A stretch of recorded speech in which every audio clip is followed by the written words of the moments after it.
Welcome back. Since the COVID-19 pandemic began, Asian Americans and Pacific Islanders here in the States have reported an increase in their experiences of racism, hostility, and outright violence. Okay, so is there a connection between COVID and anti-Asian hate? Tiffany Liu takes a look for us tonight.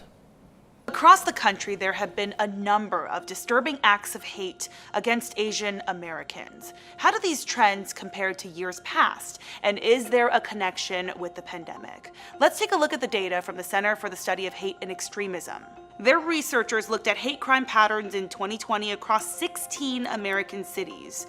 In those 16 areas, overall hate crimes dropped by 7%, but anti-Asian hate crimes rose by 149% in 2020.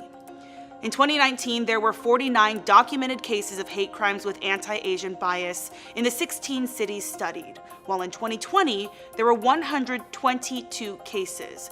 That's more than double the number of hate crimes from the year before. As police officers going out answering calls, there'll be times, when I deal with either suspects or the citizens, they'll call me names. I'm from Korea, they call me go back to China. A report published in July 2020 from the Pew Research Center found a majority of Asian adults, 58%, said it was more common for people to, quote, express racist or racially insensitive views about people who are Asian than it was before the coronavirus outbreak.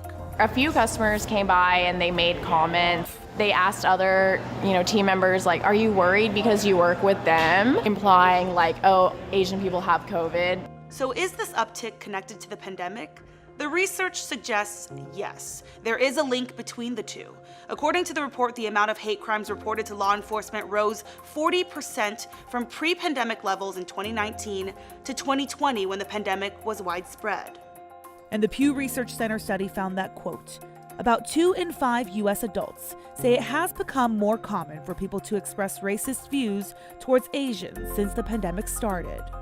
Feels like a lot lately where we should be calling ourselves the divided states of America. There are also organizations collecting data from across the country. Stop AAPI Hate has received thousands of self-reported incidents, majority of which are not reported to law enforcement. Between March 19th, 2020 and March 31st, 2021, 6,603 incidents of anti-Asian hate were recorded through Stop AAPI Hate. There's been a surge of racism. There's been an increase in hate crimes and overall blatant racism and racist policies.